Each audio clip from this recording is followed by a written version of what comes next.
नमस्कार दोस्तों, मन के रोग मन की बातें चैनल में आपका फिर से स्वागत है। आज हमने जो टॉपिक डिस्कशन के लिए लिया है वह है बीमारी होने का वहम। यानी कि कोई वास्तविक बीमारी नहीं है, परंतु व्यक्ति को एक वहम हो गया है कि उसको कोई सीरियस बीमारी है। दोस्तों, ये एक मनोरोग है, वहम के रोग का एक रूप है, जिसके के अंदर जो भी इंसान इससे पीड़ित है, जो भी व्यक्ति से पीड़ित है, उसको ऐसे लगने लगता है कि उसको कोई सीरियस बीमारी है, हालांकि उसको कोई बीमारी नहीं होती। दुनिया में लगभग 2% लोग किसी न किसी रूप में इस बीमारी से, इस वहम से ग्रस्त हैं। और ये जो बीमारी है, ये जो वहम है, ये 15 से 30 वर्ष की आयु में अक्सर उजागर होता है और इसके लक्षण लड़कियों में और औरतों में ज़्यादा देखे गए हैं। और साइकियाट्रिस्ट के पास ये लोग बहुत लेट पहुंचते हैं, क्योंकि इससे पहले वो कभी किसी डॉक्टर को, कभी किसी दूसरे डॉक्टर को दिखाते रहते हैं उनको, क्योंकि वहम रहता है मन के अंदर। और इसके जो लक्षण हैं उसके बारे में अब डिस्कशन करते हैं। दोस्तों, जो भी व्यक्ति इस बीमारी से पीड़ित है या इस वहम से पीड़ित है, उसको अगर कोई छोटे मोटे लक्षण हो रहे हैं, जैसे पेट में कोई छोटा मोटा तनाव है, या कोई धड़कन बढ़ रही है, या उनको कोई शरीर में छोटा मोटा दर्द है, या कोई कमज़ोरी महसूस हो रही है, या उनका सांस फूल रहा है, तो ऐसे व्यक्ति को लगता है कि ये कोई बहुत सीरियस चीज़ है और उसका दिमाग बहुत ज़्यादा इन चीज़ों पे फोकस करने लगता है और उसको लगता है किसी बीमारी के लक्षण हैं। एक आम व्यक्ति तो इन चीज़ों को इग्नोर कर देगा, परंतु जो व्यक्ति इस बीमारी से पीड़ित है या इस वहम से पीड़ित है, उसको ऐसे लगेगा कि जैसे ये किसी भयंकर बीमारी के लक्षण हैं, जैसे एड्स है, कैंसर है, अल्सर है, या और कोई सीरियस बीमारी। इसमें अक्सर ऐसा भी देखा गया है कि जैसे अगर व्यक्ति को कोई नॉर्मल पसीना आ रहा है या उसके पेट में कोई गैस बन रही है, तो उसको ऐसे लगेगा कि ये कोई बहुत सीरियस बीमारी की वजह से हो रही है। और धीरे धीरे ये जो विचार हैं, व्यक्ति जो भी इससे पीड़ित है उसके दिमाग में बहुत ज़्यादा घर करने लगते हैं। वो बहुत ज़्यादा प्री ऑक्यूपाइड रहने लगता है इस डर से कि उसको कोई सीरियस बीमारी है। और धीरे धीरे ये वहम गहरे होते चले जाते हैं और व्यक्ति जो है तरह तरह के डॉक्टरों के पास जाना शुरू कर देता है और वो तरह तरह की जाँचें करानी शुरू कर देता है, डॉक्टर के बताने पर कि ये जांचें सब नॉर्मल हैं, आपको कोई सीरियस बीमारी नहीं है, केवल आपके मन का वहम है।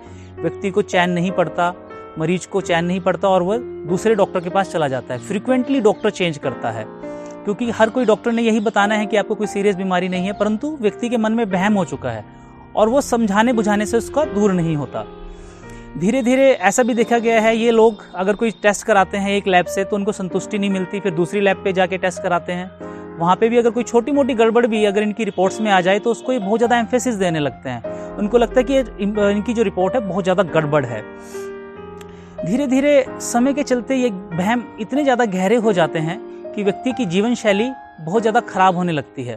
उसका सारा समय बीमारी को सोचते सोचते निकल जाता है, जो वास्तविकता में है ही नहीं। और काफ़ी समय, काफ़ी पैसा वो अपना इनकी जाँच पड़ताल में निकाल देता है, खराब कर देता है।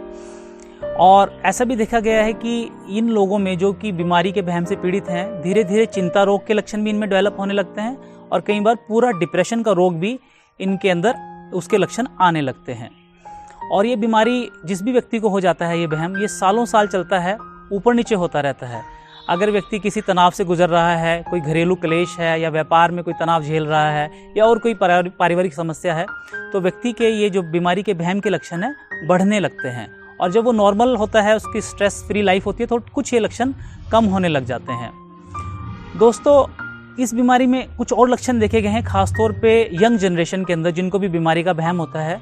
इनको ये समस्या होने लगती है कि जैसे इनके चेहरे में कोई डिफेक्ट है, इनके नाक में कोई समस्या है, इनकी आंखों में कोई प्रॉब्लम है, या इनकी जो चिन है वो मोटी है या पतली है। हालांकि ये डिफेक्ट होता ही नहीं, या फिर होगा तो बहुत इनसिग्निफिकेंट होगा, परंतु जिनको ये वहम हो जाता है बीमारी का, उनको ऐसा लगने लगता है कि उनकी बॉडी में कोई बहुत बड़ी डिसफिगरमेंट है या कोई बहुत बड़ी समस्या है।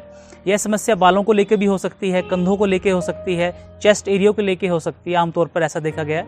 शरीर के ऊपरली हिस्सों को लेकर जो दूसरे व्यक्तियों को दिखाई देते हैं, उन हिस्सों को लेकर इनके दिमाग में बहुत गहरा वहम बैठ जाता है कि वो उनके स्ट्रक्चर, बॉडी स्ट्रक्चर ठीक नहीं है। और कई बार ऐसा देखा गया है ये लोग भ्रम के चलते सर्जरी तक करा डालते हैं और काफ़ी इनकी ज़िंदगी जो है नकारात्मक तरीके से गुजरने लगती है। अब आइए दोस्तों बात करते हैं इसके कारणों की, क्यों होती है ये बीमारी।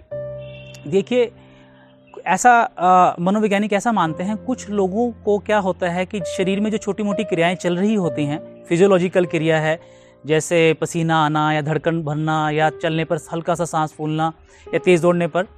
तो इन क्रियाओं को एक आम व्यक्ति तो इग्नोर कर देता है, परंतु इन लोगों में जिनमें कि ये बीमारी का वहम है, इनका जो दिमाग है सेंसिटिव हो जाता है इन क्रियाओं को लेकर, और ये उन क्रियाओं को बहुत ज़्यादा एम्फेसिस देने लगते हैं और धीरे धीरे उन क्रियाओं को कहते हैं कि ये किसी बीमारी की वजह से हैं।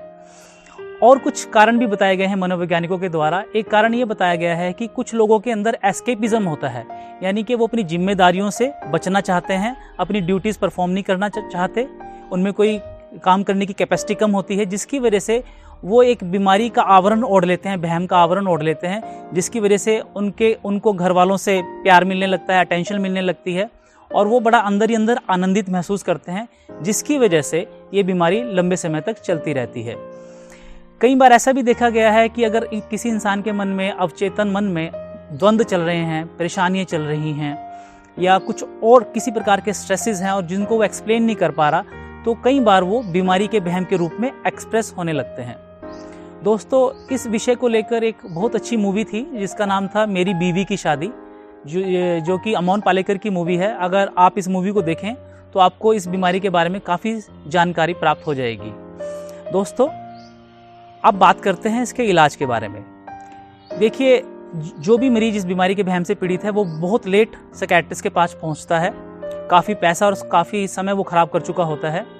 जब ये लोग हमारे पास पहुंचते हैं तो यूजुअली हम एक डिटेल इंटरव्यू करते हैं और हम मरीज को यह महसूस नहीं होने देते कि उसको कोई वहम है। पहले हम मरीज में विश्वास करते हैं, धीरे धीरे एक रेपो डॉक्टर और पेशेंट के बीच में बन जाती है, और जैसे जैसे रेपो गहरी होती है तो मरीज को धीरे धीरे अवगत कराया जाता है उसकी अंदरूनी चल रही मानसिक क्रियाओं से और शरीर में चल रही क्रियाओं से उसको अवगत कराया जाता है।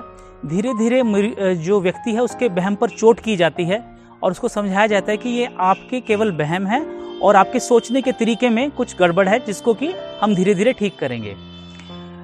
इसके साथ साथ इस बीमारी में एंटी डिप्रेसेंट दवाएं भी इस्तेमाल की जाती हैं, जिससे कि बहुत अच्छे रिजल्ट सामने आते हैं और मरीज़ धीरे धीरे ठीक होने लगता है। क्योंकि बहुत से लोग जो इस बीमारी से ग्रस्त हैं, वहम की बीमारी से, उनको डिप्रेशन भी होती है, एंग्जाइटी भी होती है, और जैसे ही इन चीज़ों का इलाज किया जाता है तो ये वहम के लक्षण भी काफ़ी घट जाते हैं और व्यक्ति सामान्य रूप से जीने लगता है। तो दोस्तों, ये तो थी वहम की बीमारी के बारे में डिस्कशन। मानसिक रोगों पर हमारी चर्चा जारी रहेगी और इन पर अधिक जानकारी प्राप्त करने के लिए आप सब्सक्राइब करें हमारा चैनल मन के रोग मन की बातें।